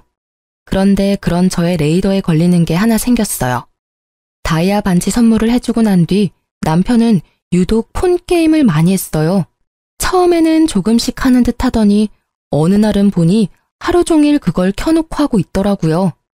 업무 스트레스가 심해서 게임을 하는 건가 하고 생각하고 있었는데 이상하게 어딜 가든 그 게임 앱을 틀어놓고 점점 저와의 대화도 무성의하게 답변하더라고요. 그게 눈에 보이기 시작하니까 저도 이상한 생각이 들었어요. 그치만 이상한 게 왜 이상한지도 모르겠고 그냥 살짝 기분만 상해 있었죠. 그렇게 눈치만 보던 중 남편이 잠깐 쓰레기를 버리러 나갔는데 그날따라 양이 너무 많아서 폰을 놔두고 갔거든요. 수상한 행동이 게임이랑 관련이 있을 것 같아서 게임을 켰는데 그냥 폰게임이더라고요. 그런데 왼쪽 채팅이라고 적힌 창에 빨간 점이 떠 있더라고요. 이상해서 터치했더니 귓속말이라는 항목이 있었어요. 그리고 그 안에 들어갔더니 세상에 누군가와 대화한 내용이 빼곡히 들어가 있는데 그 내용이 충격적이었죠. 지금도 잊지 못할 내용들이에요. 머릿속에서 지우고 싶은데도 계속 생각나는 그 문장들. 자기야, 보고 싶어. 나도 만나고 싶어. 오늘도 정말 좋았어. 그래? 그럼 내일 또 볼까? 항상 보던 거기 어때? 응. 근데 옆에 남편이랑 애 자는데 자기 생각이 계속 나. 나 자기한테 푹 빠진 것 같아. 오늘 선물도 너무 고마웠고 사랑해. 나는 언제나 자기뿐이야. 등등등 기도 안 차더라고요. 상간녀도 남편과 애가 있는 유부녀더군요. 이러니 아무리 폰을 확인해도 알 수 없었고 이러니 폰을 놔두고 살 수 없었던 거죠. 열받은 저는 그 채팅 내역을 모두 사진으로 찍어놓고 아무 일 없다는 듯 남편을 맞이했어요. 속으로는 외도의 증거를 무조건 모아야 나와 내 아이가 편해진다는 생각뿐이었으니까요. 지금 당장 더러운 기분이라도 내 미래를 생각하면 지금보다 좀 더 좋은 타이밍이 있을 거라고 생각했거든요. 그렇지만 그럴수록 제 속만 골마가더라고요. 결국 갈 곳을 잃은 제 분노는 집안일을 하면서 쿵쾅거리며 신경질적인 몸짓으로 나타났죠. 그러다가 반지를 낀 손이 문 모서리에 부딪혀서 다이아 반지의 링과 다이아를 연결하는 받침 부분이 깨졌더라고요. 남편이 미워도 1,000만 원짜리 다이아 반지는 미울 수 없죠. 선물 받을 때 같이 받았던 보증서를 들고 주얼리 샵을 찾아갔어요. 오늘 손을 문 모서리에 박아서 반지가 깨졌어요. 반지랑 다이아 상태 좀 봐주세요. 고칠 수 있을까요? 혹시 몰라서 보증서를 가져오긴 했는데 필요할까요? 네, 고객님. 제가 확인 먼저 해보겠습니다. 그런데 그걸 확인하는 직원 표정이 이상하더라고요. 그러고는 계속 봤던 곳을 또 보고 또 보고 이상하다는 생각을 하고 있을 때 직원이 무척 조심스러운 표정으로 제게 다가와 반지를 주더라고요. 저기 고객님, 죄송한데 이 반지의 다이아몬드가 보증서의 다이아몬드와는 다른 것 같습니다. 혹시 반지를 잘못 가져오신 건 아니실까요? 네? 그게 무슨 말이에요? 다이아몬드가 보증서와 다를 수 있나요? 이건 보증서가 아니라 다이아몬드 감정서입니다. 제가 말씀드리기가 조금 조심스러운데 이 반지는 엄밀히 말하면 다이아몬드가 아니에요. 감정서를 보면 거의 1,000만 원대의 다이아몬드인데 지금 이 반지의 보석은 다이아몬드가 아니에요. 시그니티 스톤이라고 지르코니아, 큐빅인 것 같아요. 순간 제 머리는 텅 비었어요. 1,000만 원짜리 반지가 몇십만 원도 안 되는 가짜로 변하는 걸 눈앞에서 목격했더니 정말 놀랍더라고요. 혹시 이 보증서, 아니, 감정서는 진짜일까요? 감정서는 제가 보기에는 진품 같습니다. 그렇지만 이 감정서와 이 반지의 가치는 같지 않아요. 감정서는 진짜고 반지는 가짜라는 직원의 말을 들으니 딱 견적이 나오더라고요. 이 나쁜 놈이 나한테는 가짜 반지와 진짜 감정서를 주고 상간녀에게 진짜 다이아몬드를 준 것 같더라고요. 감정서는 구매해야 주는 거라고 하니까요. 저는 점점 열이 오르는 것을 실시간으로 느끼고 있었어요. 주얼리샵에서 쪽팔리는 건 둘째치고 정말 지금 당장 이혼하고 싶은 생각밖에 없었거든요. 그렇지만 저는 냉정하게 생각하기로 했어요. 그래서 그 주얼리샵에서 가짜 반지의 훼손된 부위를 고칠 수 있는지 물어봤어요. 직원은 고쳐준다고 했고 금방 수리를 받고 나왔습니다. 그리고 저는 그 길로 남동생에게 전화를 했어요. 남동생은 늦둥이인데 당시 대학생으로 곧 취업을 앞둔 예비 직장인이었어요. 그래서 생각보다 시간이 많이 있었기에 저 좀 도와달라고 했죠. 매형이 외도를 하는 것 같다는 말을 했더니 남동생이 기꺼이 제 손과 발이 되어주겠다고 하더군요. 그렇게 저는 동생에게 남편의 미행을 하게 했어요. 남편이 여자를 만나면 여자를 따라가서 어디서 일하는지, 어디에 사는지, 어떤 사람을 만나는지 알려달라고 했어요. 이후 동생이 보내온 문자에는 여자의 직장과 집 주소와 둘을 미행하며 찍은 사진이 다 찍혀 있더라고요. 게다가 동생 말에 따르면 두 사람은 불륜을 저지르기 위해 차를 이용하지 않고 대중교통을 사용하며 어떤 곳이든 현금을 이용했다고 하더라고요. 이렇게 치밀하게 외도를 하다니 그 이야기를 남동생의 입으로 듣는 저는 자괴감과 분노로 불타올랐습니다. 어떻게든 이 두 연놈에게 복수를 해야겠다고 생각했어요. 그리고 며칠 뒤 친정아버지가 연락이 오셨더라고요. 예, 차가 너무 오래돼서 이제는 못 쓰겠구나. 차를 사야 하는데 지금 당장 쓸 수 있는 현금이 얼마 없는데 네가 좀 빌려주련? 아빠 적금 끝나면 이자 쳐서 돌려줄게. 아버지가 제게 도움을 청하시더라고요. 저는 아버지의 전화에 아주 좋은 생각이 떠올랐어요. 그날 저녁 그 여자와 만나고 돌아온 남편에게 저는 한 채의 의심도 없는 표정으로 남편을 향해 물었어요.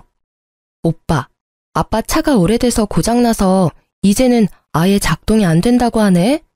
내가 아빠 고생한 의미로 차 살 때 돈을 좀 보태주고 싶은데 내가 지금 돈 버는 것도 아니고 좀 그렇잖아. 그래서 그러는데 오빠가 준 다이아 반지 팔아서 돈 마련해도 돼? 제 말에 남편의 얼굴이 순식간에 흑빛으로 변하더라고요. 그 표정을 진짜 박제하고 싶을 만큼 웃겼습니다. 가짜 반지를 줬다는 그 명확한 증거가 얼굴에 드러났거든요. 내가 이게 가짜라는 걸 모르고 팔러 간다면 다 알게 될 거라고 생각했는지 초조하게 생각하더니 이내 말하더라고요. 자기야, 그 반지는 내가 자기한테 준 선물이잖아. 쉽게 팔려고 하지 말고 잠깐 있어봐. 어차피 장인어른 차도 바꿨어야 했고 나도 사위된 입장에 도움을 드리는 게 맞는 것 같으니까 내가 돈 마련해서 줄게. 그럴래? 그럼 좋지. 그렇잖아도 내일 주얼리 샵이나 갈까 했거든. 그동안 정이 많이 들었는데 그래도 돈 없을 때는 폐물을 파는 게 돈이 되니까. 모르는 소리야. 금은 돈이 좀 되는데 다이아몬드는 살 때보다 팔 때 가치가 많이 떨어지거든. 그러니까 팔 생각하지 말고 잘 가지고 있어. 내 사랑과 신뢰의 증거니까. 그렇게 말하는 그놈의 입을 확 꼬매고 싶을 만큼 충동적인 분노가 올라왔지만 꾹 참았어요. 이 가짜 반지로 1,000만 원을 벌었으니까요. 저는 남편에게 싱긋 웃어주고 그 다음날 남편이 보내온 1,000만 원을 아버지 통장으로 냉큼 보내버렸어요. 친정아버지는 큰 돈에 깜짝 놀랐고 저는 일단 쓸 만큼 쓰시고 나머지는 넣어두라고 했죠. 이왕이면 다 써도 된다고 했어요. 이 나쁜 놈은 나랑 결혼하고 장인어른한테 신경 쓴 적이 단 한 번도 없으니까요. 아버지에게 주는 위자료라고 생각하는 게 맞겠죠. 그리고 저는 이 가짜 반지의 마지막 사용처를 이미 결정해둔 상태였어요. 이치 오빠, 다음 주 토요일에 사촌 언니가 결혼한대. 내가 애 본다고 못 가겠다고 했는데 꼭 오라고 하더라고. 근데 지방이라서 1박으로 다녀와야 하는데 갔다 와도 될까? 오빠는 힘들 테니까 집에서 쉬고 나도 오랜만에 친정 식구들하고 여행 가는 기분으로 다녀오게. 애기랑 같이 가서 애기 자랑도 하고 이왕 간 김에 오빠가 준 다이아 반지도 자랑하고 오게. 물론 사촌 언니의 결혼은 거짓말이었어요. 그렇지만 남편은 보기 좋게 걸려들더라고요.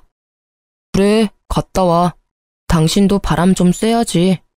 아들은 나랑 있으면 더 울 것 같고 아직은 엄마 품이 더 좋은 것 같으니까 같이 갔다 와. 대신 그 다음 날에는 내가 육아 전담할 테니까. 그럼 괜찮겠지? 그놈은 웃으며 제게 그렇게 말했습니다. 그 시커먼 속을 제가 모를 줄 알았나 봐요. 눈에 띄게 즐거워하는 눈빛을 보니 이번에도 제가 없는 틈에 상간녀와 만날 것 같더라고요. 그 모습을 보며 저는 속으로 비웃었지만 겉으로는 환하게 웃으며 말했어요. 응, 고마워. 사실 그날 오는 사촌 언니가 주얼리 디자인을 하는 언니거든. 그 언니한테 이렇게 예쁜 다이아 보기만 했지 선물 받은 적은 없지? 하고 자랑할 거야. 언니가 완전 부러워하겠지? 일부러 그렇게 말했어요. 이거 가짜라는 거 이제 곧 밝혀진다는 걸 알려줬죠. 남편의 얼굴이 다시 똥 마려운 개처럼 초조해 보이더라고요. 제 알 바 아니지만 이쯤 되면 이 똥 마려운 개가 뭔가 조치를 취하려고 할 거라 예상했어요. 자기야, 근데 가만히 생각해보니까 당신 몸도 아직 힘들고 이번 결혼식은 가지 않는 게 좋을 것 같아. 그냥 집에서 쉬지 않을래, 같이? 안 돼, 이번에는 꼭 가야 해. 그 언니는 나랑 자매처럼 컸어. 게다가 엄마랑도 오랜 시간을 같이 보내서 나한테는 각별한 사람이라고. 이번에는 무슨 일이 있어도 갈 거야. 강경한 제 태도에 남편은 알겠다고 말은 했지만 그날부터 생각이 많아진 것 같았어요. 그리고 이틀 뒤 갑자기 저한테 반지 링 부분에 흠집이 생겼다며 자기가 깨끗하게 수리해서 오겠다고 하며 가지고 가더라고요. 가져갔다는 건 다시 돌려준다는 이야기고 다시 돌려줄 때는 가짜가 아닌 진짜가 되어 있겠죠. 전문가가 보면 대번에 알아챌 테니까요. 제가 다이아를 감정받을까봐 상간녀에게 준 진품과 제 가짜 반지를 바꿔치기 하려는 것 같더라고요. 제가 생각한 그대로 행동하는 남편을 보며 저는 오매불망 기다렸어요. 진짜 다이아몬드 반지를 말이죠. 그리고 가짜가 아닌 진짜를 가져온 날. 저는 그날부터 손에서 빼놓지 않고 매일 끼고 있었어요. 그리고 사촌 언니의 가짜 결혼식 날이 가까워졌어요. 저는 남편을 시댁에 보내놓고 몰래 상간녀의 직장을 찾아갔어요. 그리고 점심 먹으러 나오는 상간녀에게 다가가 말을 걸었죠. 안녕하세요. 누구세요? 저 당신이 바람피는 남자 와이프예요. 잠시 카페에서 얘기 좀 하실래요? 직장 앞에서 시끄러워져도 좋다면 전 여기도 상관없어요. 상간녀의 표정이 살짝 당황하는 듯 하더니 이내 당당해지더라고요. 참 이상한 게 왜 불륜을 저지르는 것들은 그렇게 당당할까요? 이 여자도 딱 그 모양새였어요. 내 남자에게 사랑받는다는 그 자신감이 이 해픈 여자를 당당하게 만든 모양이니 그걸 확 깨부셔주고 싶었거든요. 당신이 우리 남편이랑 깊이 사귀고 있는 거 알아요. 그래서 당신한테 하나 알려주려고 왔어요. 그 남자 보기보다 여자가 많아요. 당신 말고도 만나는 여자가 있으니까요. 그걸 왜 저한테 이야기하세요? 우리 사이 흔들려고 하시는 것 같은데 저는 그런 거에 흔들리지 않아요. 그 사람은 서로 이혼하고 결혼하자고 했거든요. 그 말에 거짓이 없다고 생각해요. 싸움에 진 개가 여기까지 와서 짖는 건 좀 아니죠? 이 상간녀에게 거짓말을 하고 있는 내내 저는 상간녀의 비아냥거리는 말을 들으며 분노를 삭히고 있었어요. 그렇지만 그녀가 말하는 남편의 말이 진심이라고는 생각 안 했어요.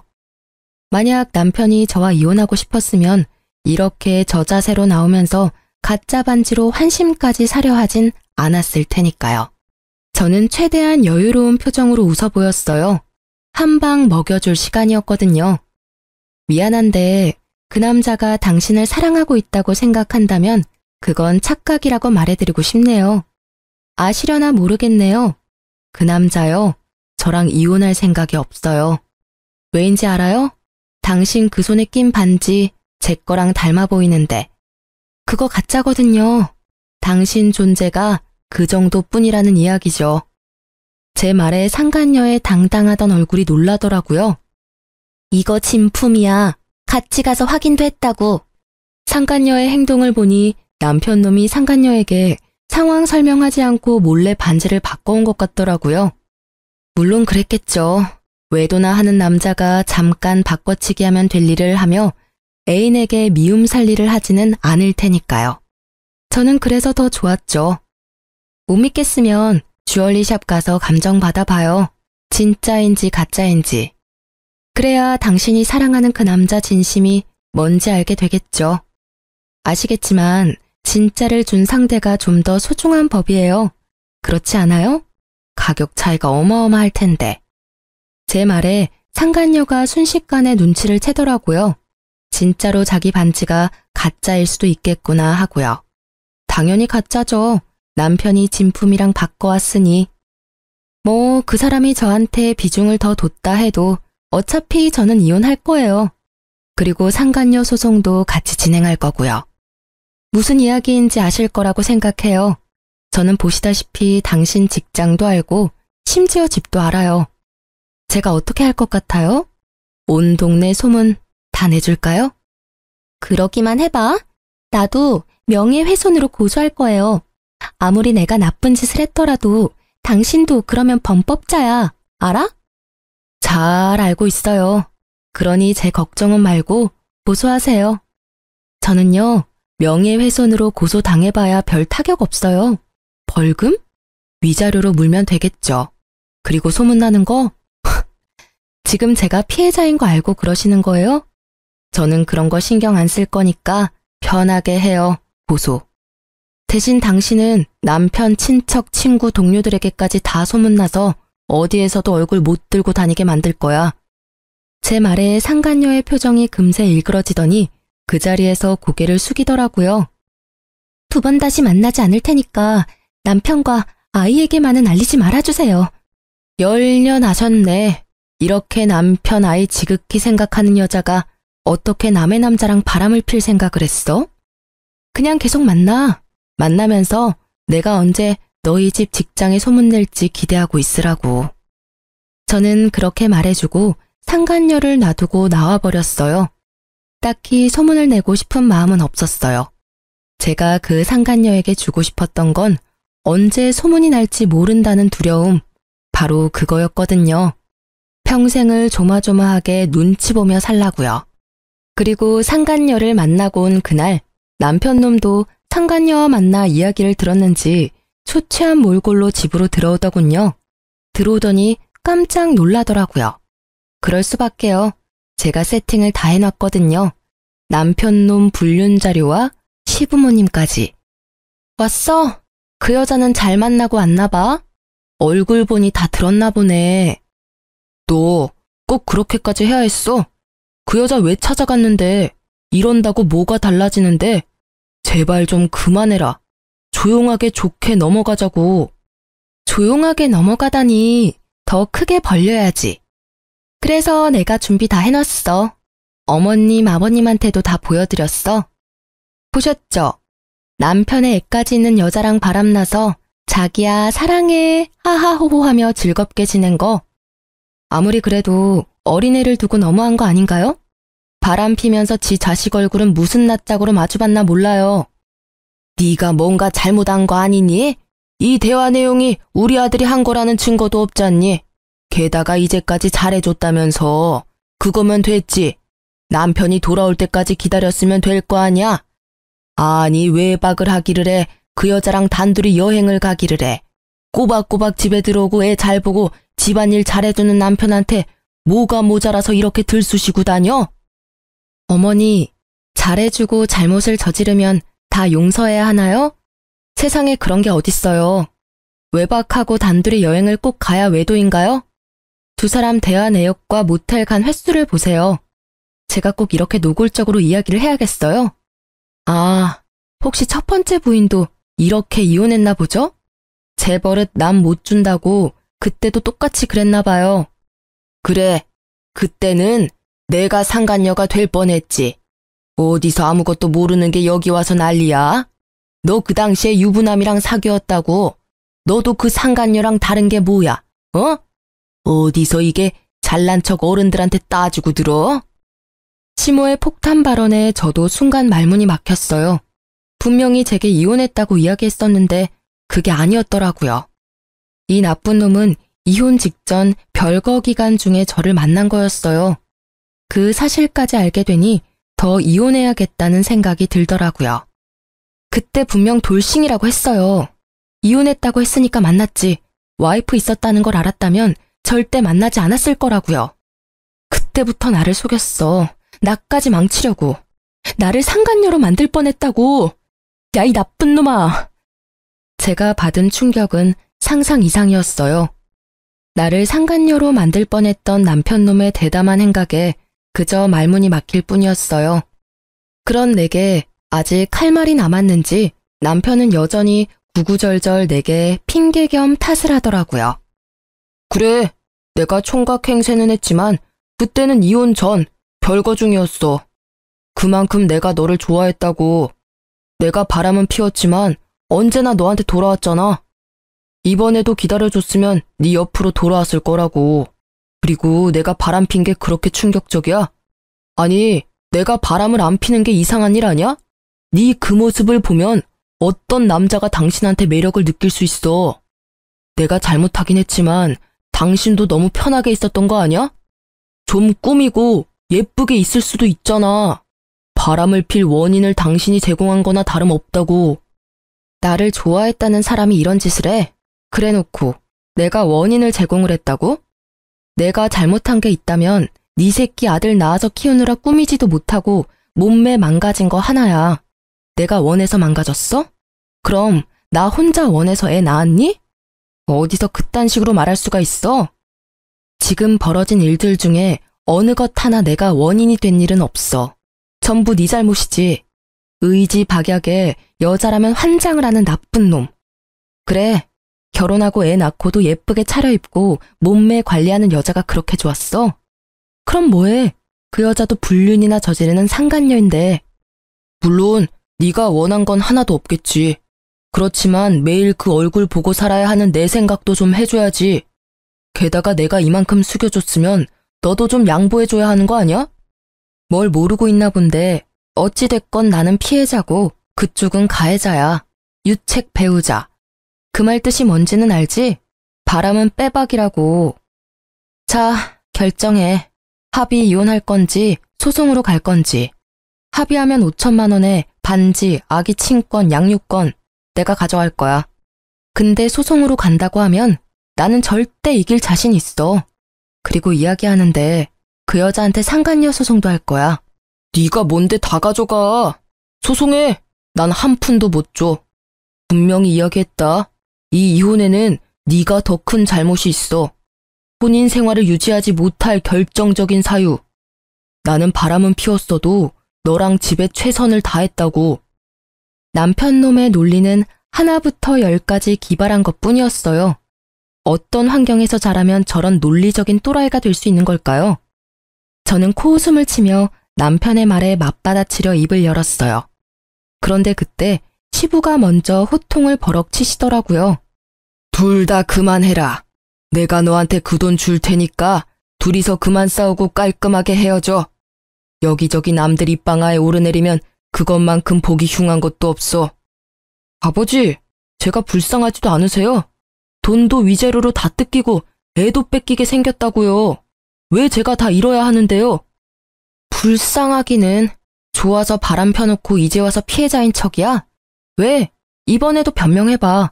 그 여자가 당신 쫓아다녀서 딱 한 번 자줬다고. 내가 첫 번째 외도 때 그냥 인연 끊었어야 하는데 이제껏 끌고 온 것 자체가 문제였어. 아니, 그게 첫 번째가 맞긴 했어?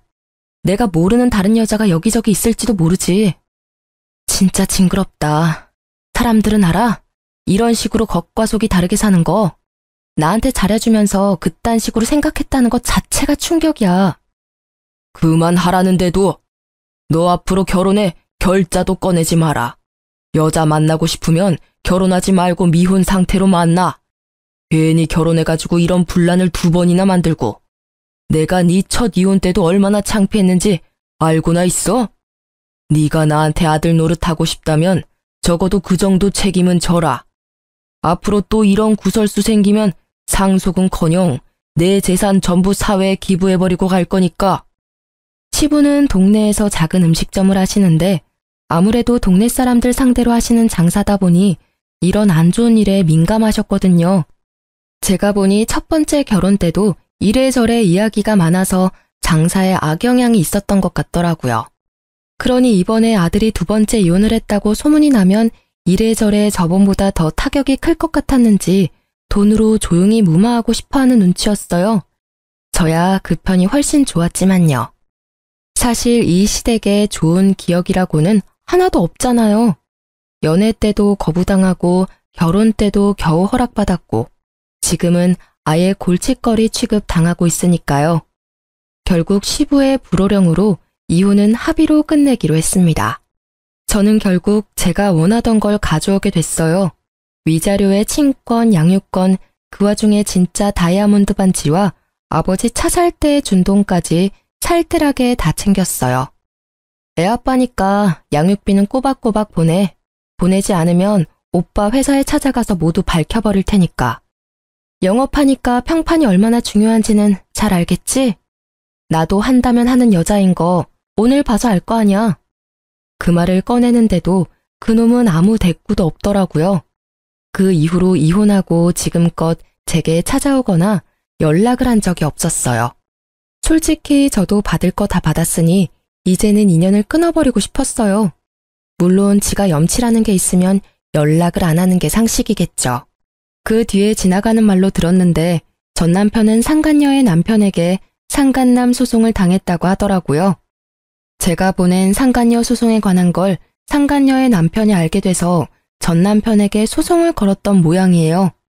그리고 상간녀는 그 때문인지 전 남편과 헤어졌더라고요. 아무래도 가짜 다이아 반지와 제가 퍼뜨리겠다고 한 소문이 상간녀의 정신을 번쩍 들게 만든 듯 했어요. 전 남편은 저와 헤어지고 그 상간녀와 새살림을 차릴 생각이었던 것 같은데 결국 계획은 모두 무산됐다고 하고요. 소문으로는 그 상간녀에게 버려졌다고 하더라고요. 얼마나 고소한 소식이었는지 몰라요. 들으면서도 엄청 비웃어줬어요. 고작 이 정도에 깨질 사이면서 모든 걸 걸고 불륜을 저지르다니. 게다가 시부모 또한 아들 자식 바람나서 처자식 버렸다는 소문이 온 동네를 휩쓸어버리는 바람에 동네 장사 접고 다른 곳으로 이사를 갔다고 하더라고요. 그리고 전 남편은 상간녀와 헤어지고 난 뒤에야 직장에 소문이 나는 바람에 회사를 옮겼다고 하더라고요. 나중에 한 사실인데 전 남편이 저와 헤어지지 않으려고 저한테 잘해주려고 했던 이유가 따로 있더라고요. 이미 첫 번째 이혼에서 여자를 너무 좋아해서 바람 때문에 이혼했다는 소문이 직장에 쫙 퍼졌다고 하더라고요. 그런 와중에 두 번째 이혼만은 절대 사수하려고 한 모양이었어요. 어떻게든 정상적인 사람으로 보이고 싶었나 봐요. 결혼을 2번을 했는데 2번 다 외도로 이혼했다고 하면 분명히 그런 사람으로 찍힐 거라고 생각한 것 같더라고요. 그런 소문이 무서우면 그런 행동을 하지 않으면 될 일을. 결국 습관처럼 다른 여자하고 붙어먹다가 이 난리를 만들게 됐으니 자업자득이죠. 어쨌든 그 퇴사 소식에 이제 절대 저와 만날 일 없을 거라는 생각에 속이 후련해졌어요. 저는 친정아버지와 함께 아이 키우며 잘 지내고 있어요. 애가 어느 정도 커서 일에 다시 복귀했죠. 이제는 몸매 관리도 좀 하고 예쁘게 꾸미기도 해요. 아줌마지만 꾸미기 시작하니 점차 자존감이 올라오더라고요. 최근에는 좋은 감정으로 만나는 사람도 있는데 아이의 앞날을 먼저 생각해서 어떻게 할지 결정하려고요. 사랑도 중요하지만 제게는 아이가 더 중요하다는 생각이 요즘에는 특히 더 강해졌어요. 사랑에 함정이 많다는 걸 알게 돼서 그런 것 같아요. 힘들 때 이런 사연 보며 정신적으로 도움을 많이 얻었는데 제가 이렇게 쓰게 되니 어색하지만 후련하기도 하네요. 사연을 쓰면서 다시 깨달은 거지만 바람 피는 건 용서를 하는 게 아니에요. 그냥 바로 거르는 게 정답이죠. 모두들 이건 잊지 마세요. 긴 글 끝까지 읽어주셔서 너무 감사하고 모두들 행복한 하루 보내세요.